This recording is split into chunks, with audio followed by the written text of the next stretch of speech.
This September, the people of Scotland will decide whether or not to end 3 centuries of union with the United Kingdom. With opinion polls showing the separatist camp gaining ground, we asked Dr. Faisal Devji, a leading Oxford historian and a child of Britain's imperial past, to assess the consequences of independence for the Scots and those they might leave behind.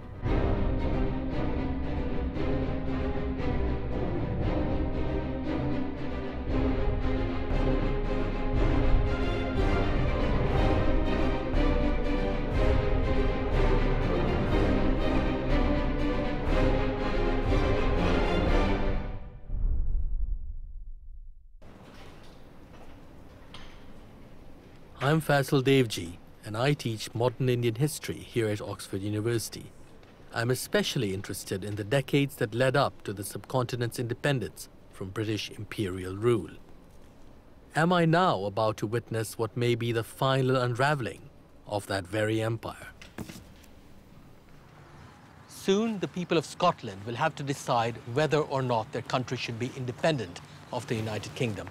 I want to find out what sort of nations might emerge from this breakup and what the implications would be for Great Britain's role in the world. I've been living in Britain for 4 years, but until now I've only seen these ancient borderlands from the air. For many centuries, these rolling hills divided 2 rival nations. One day soon, this ancient border crossing at Carter Bar might become more than Scotland's first tourist trap. I'm here at the border with England to the south and Scotland to the north.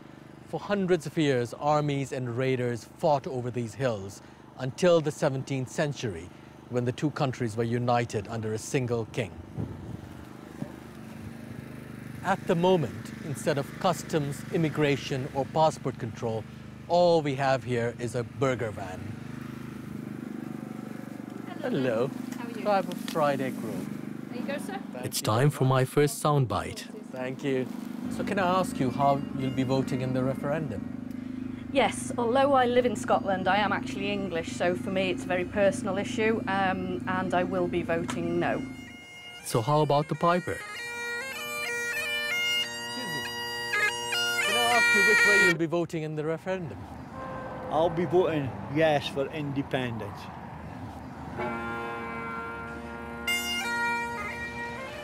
Once over the border, there's no escaping Scottishness. Every year, for 2 centuries, the people of Stirlingshire have gathered for the Drimmen Agricultural Show. The event originated at a time when Scotland was reaping the benefits of its ties with England and her growing empire.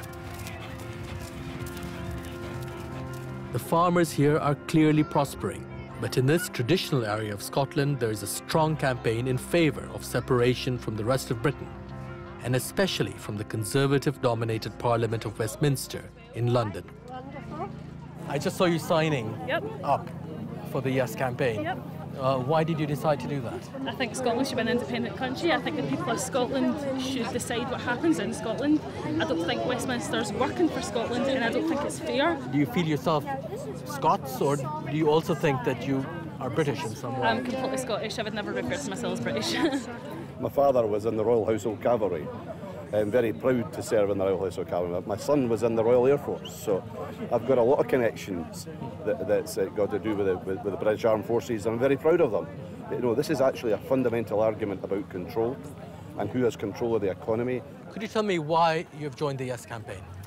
Well, I'm a farmer, and I think farmers will get a far better deal as part of an independent nation. No question about that. It's still part of Europe. I found more in Brussels in terms of knowledge and interest and anxiousness to help us than I have down in London. Scotland is a very different place from England, okay? But they're our neighbours. I love them. I watch cricket, you know, but we need change, and that change will better everybody, no question about it, because we need a change in the system of government on these islands.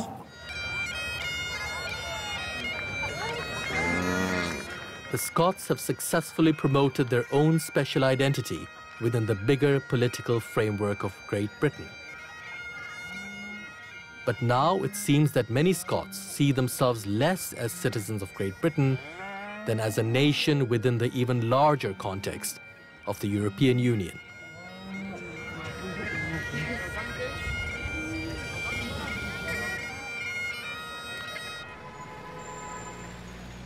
If Scotland does become independent, Edinburgh will be its capital. And not for the first time, because for hundreds of years, Scotland was an independent and sovereign nation. It had its own head of state, with an army and fortresses, its own parliament, its own justice system, and its own currency. But that was all before the Act of Union in 1707.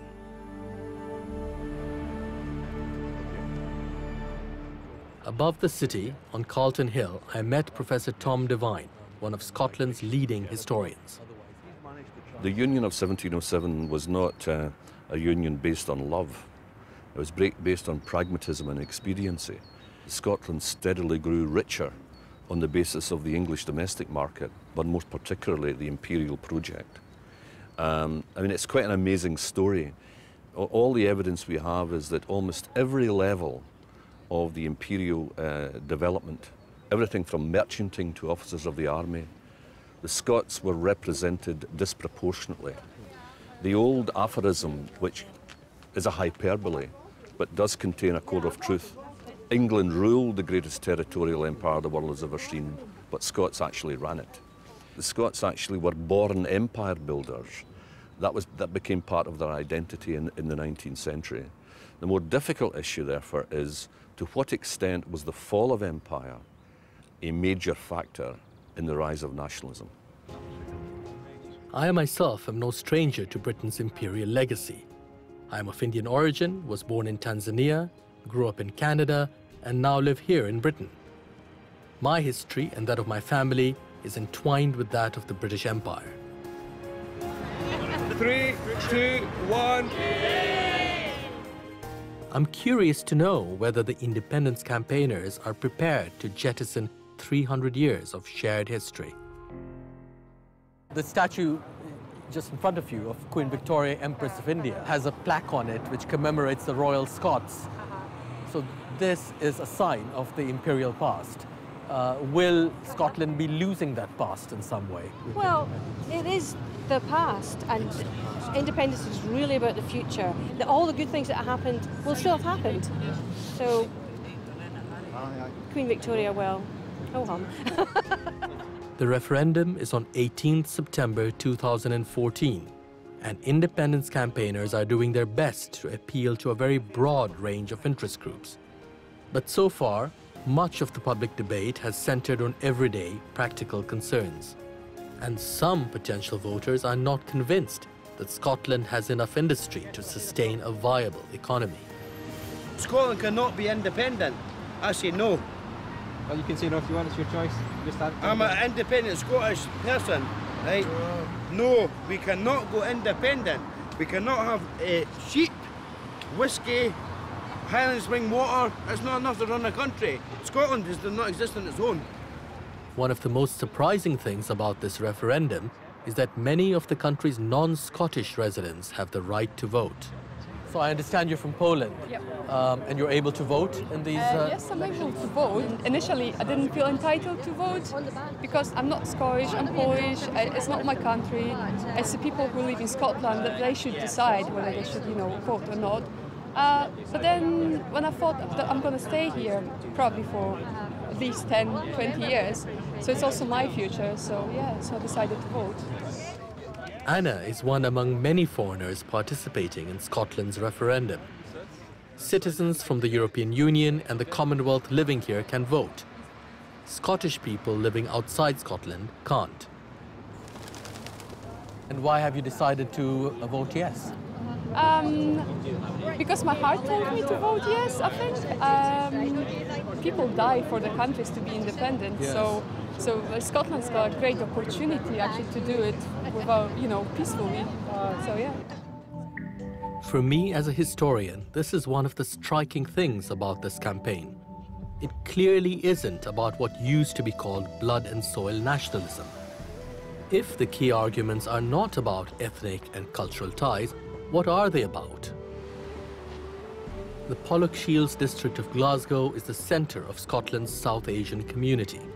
I want to find out how much they feel part of the independence debate.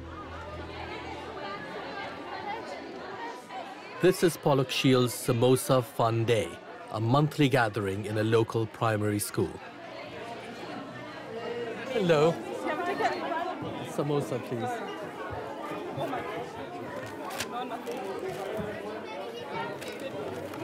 Thank you very much. I'm going to taste one. Ah, thank you.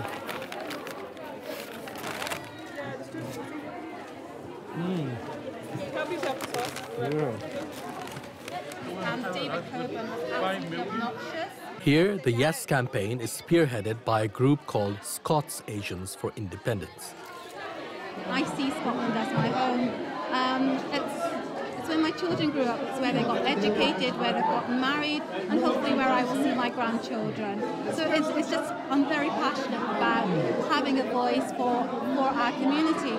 You know, I see here you have, for instance, a leaflet called SCOTS Asians for Independence. Yes. You can't use the locution English Asian, for instance. It would make no sense. I've never heard of it.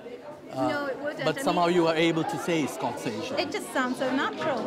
I mean, this is home. Why should we have to choose between other identities? If you look at the ethnic categorization, you have British Asians and Scots Asians. We have that choice, you know, whether we want to be identified by our nationality, and we are choosing to do so. I also notice in this leaflet, which is in Urdu, that, you know, there's a large section of it, yes, which is about Scotland's relations with the rest of the world. Yes. And it seems to suggest, as if for those who read Urdu, that is an important aspect of the referendum. How do you think that might be the case? I think what we're trying to show is how integrated we are as a society, in the mainstream society, and how we want to be global citizens. This is Anas Sarwar, a born and bred Glaswegian and a Labour member of the UK Parliament. He's come to the Samosa Fun Day to put the case for staying in the Union. Thank you. There are 65,000 people of South Asian origin in Glasgow, and this is his constituency. Okay. And what do you make of the referendum coming up? I don't think we should split. I think we're better off as part of the UK? Yeah, definitely, because the minute it's more advantageous. Look, we've got separate parliaments, right? So anything you want to take up with them, you can do that. But see, with the economy-wise, the amount that's been spent in England, if we split from them now, why should we pay for them? Anas Sarwar asserts that the British Asian community is better together. The fact that we have almost 3 million people from ethnic minority backgrounds, from Asian background across the UK, why divide them 3 million and become 350,000 on our own? Why break that up? Let's keep that strength together. I want them to succeed just as much as I want young Asians in Scotland to succeed. But to the Yes campaigners, small is beautiful. Very easier for us as a local, fully devolved, independent country to manage 5 million people rather than be part of a 60 million population where the centre of power is about 420 miles away. They look to the small Scandinavian states as their role model. We are looking for a small state because we are a small state and there are so many successful smaller states, small states in Europe. Yet Scotland has had its own devolved parliament since 1999, when the Labour government granted it certain powers of self-government. So why do the Yes camp now feel the need for more? Pleasure Thank you very much. HUMZA YOUSAF is a Scottish nationalist, a member of the Scottish Parliament and the Scottish Government's Minister for External Affairs. Certainly the actions of the UK in the last decade and a half, 2 decades, I think have not been similar to the values that we espouse here in Scotland in terms of how we view ourselves as a good global citizen. And so the Iraq War was just a light bulb moment for me completely. As a young boy growing up, I was marching in the demonstration in London and walking past the House of Commons, and then a light bulb just went off in a flash. Well, why on earth, if my country and every survey and poll showed that Scots were opposed to the Iraq war. Why was I marching in London? Why was the decision not being taken in Scotland? But the Yes campaign in Scotland would like to get rid of a nuclear deterrent, for instance. We find nuclear weapons, the ability to destroy tens of thousands of lives in the blink of an eye, we find that morally abhorrent. But we don't have the ability to rid ourselves of these nuclear weapons on our soil 20 miles away from our largest population centre. And we also believe there's a hypocrisy that you can't lecture other nations of the world not to have nuclear weapons when you have them and you're stockpiling them, renewing them, spending up to £100 billion to renew them. I mean, it just doesn't give you that moral authority that if you want to be an exemplar as a good global citizen that you need. Scotland doesn't have the same geopolitical agenda as the UK. We don't have to be the strong man in the gym that stands in front of the mirror flexing his muscles. We want to be known to be a leader in social issues. Would you say that the essence of Scottish nationality might be about shared values? Yeah, I think so. Those values of egalitarianism, of education, that everybody has the same life opportunity and chance, I think that's where Scotland can certainly project its identity onto the global stage and make a very positive contribution indeed. It's increasingly clear to me that it's this idea of shared values that unites Scotland's independence campaigners. But while I like their ambition for a strong welfare state, I wonder just how independent their new Scotland would actually be. Like some other remnants of the British Empire, it would keep Queen Elizabeth II as head of state. But its powers to act alone would be compromised in a more fundamental way. This is the currency, £1, impressed with the profile of the Queen. The Yes campaign wants to keep both the British currency and the Queen as head of state. Scotland's economy makes up 10% of the UK total. If it becomes independent while keeping the pound, it will be constrained both by the rest of the UK and by the Bank of England. Morning. Such arguments are bread and butter to Alistair Darling, Chief Finance Minister in the UK's last Labour government. As leader of the No campaign, he claims the Scots will be £1,400, that's $2,000, better off a year if they stay in the Union. And if they leave, he insists they won't be keeping the pound. Jump! What the nationalists are trying to say to people is, look, if we break away, everything will be fine. But we'll still keep the things you actually want. Now, they can't have it both ways. Now, the reason a currency union won't work is because it doesn't make economic sense for Scotland, because you'd be locking yourself into a situation where the rest of the UK could determine your tax and spending, as you see with the Eurozone. And from the rest of the UK's point of view, you'd be asking it to underwrite the Scottish banking system, which is 12 times the size of Scotland's GDP. So it doesn't make any economic sense. The nationalists insist that the No campaign is bluffing. They believe they will keep the pound, and if not the pound, then there is always the euro. They'd have to have some kind of currency after all. But whichever it is, the new Scotland will not be a fully sovereign state. If you want to know where that might lead, you need only look to Greece. These demonstrations were in response to budget cuts imposed by international institutions. Sharing the euro with other, more powerful countries led to financial catastrophe and eventually the surrender of economic powers to Brussels. But disenchantment with the European superstate extends beyond the broken economies. Are you ready to join the People's Army that is UKIP? UKIP, Britain's United Kingdom Independence Party, took 30% of the vote in recent elections to the European Parliament. They and like-minded parties in other countries wish to leave the European Union and recover old-style sovereignty. Yet, UKIP has much less sway north of the border. Yes voters in Scotland are happy to cede powers to Europe, even as they wrest them from Britain. What interests me as a historian is that there seems to be a new type of state emerging here, and not just in Scotland. Other potential states are watching the independence campaign from Europe. Veneto in Italy, Catalonia in Spain, Walloons in Belgium. there is huge support for independence in regions like Catalonia. This mass demonstration in Barcelona was attended by 1.5 million people to promote independence from Spain. But it is the Scots who are leading the way.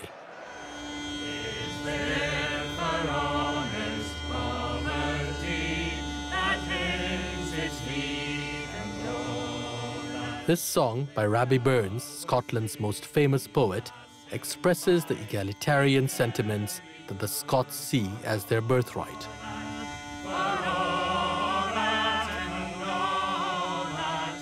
I'm joining these artists, writers and historians who've gone on the road to open the debate about what kind of Scotland should emerge after the referendum. Among them is Neil Asherson. As a long-term observer of international affairs, he sees Scotland's bid for independence as part of a global trend triggered by the end of the Cold War. The years between 1989 and 1991 marked not the arrival of a world with a single superpower, but it marked the moment at which the superpower lost control of the world, so that nobody really is in charge of world events in the way that during the Cold War, a great deal of what went on in the world was controlled and tempered and restrained by the two powers, the two enormous military blocs. That's gone. Yes. It's a situation in which it allows small units to assert themselves and small countries and micro-states to emerge. But many of these new states, like Southern Sudan, East Timor, Kosovo or Bosnia, are not sheltered within a rich organization like the European Union. Economically weak and threatened by powerful neighbors, they only survive by the grace of the United Nations. They are wards of the international order. An international order in which Britain, even with its now reduced armed forces, still aspires to play a leading role. This deep-sea loch in Western Scotland is home to the UK's 4 nuclear-armed submarines. At any one time, at least one of these subs with their Trident missiles roams the oceans. There is always one being refurbished here. This nuclear submarine base here at Faslane allows Britain to project military force around the world. It serves in some sense as a remnant of the naval might that had made the British Empire possible, enabling Britain even today to punch well above her weight. But the Yes campaign has promised a nuclear-free Scotland. Demilitarization is one of the key tenets of the progressive and egalitarian society the Scottish nationalists hope to present to the world. But there would be important consequences for what remains of Great Britain. If the United Kingdom was to break in two, if Scotland was to secede, then the United Kingdom would lose 1/3 of its landmass, 10% of its national wealth, 5 million of its population, and potentially its nuclear deterrent as well. Britain then becomes a very much diminished country, and its role in the world, a good role in international development terms, its permanent seat in the Security Council, its ability to play a part in a deeply dangerous and complex world today, would be affected, and for the worst. Home again in Oxford, I've now time to reflect on my journey. My trip to Scotland has made me realize how momentous the consequences of her independence would be for the rest of the United Kingdom. In Scotland, you'd have a new kind of state, one lacking traditional sovereignty and perhaps even unable to stand alone economically. This would be a state not founded upon ethnicity or culture, but on a new multicultural vision of shared values. And yet, it is some of these values, those that are against nuclear weapons, for instance, that might end up casting a final blow against a once great imperial power.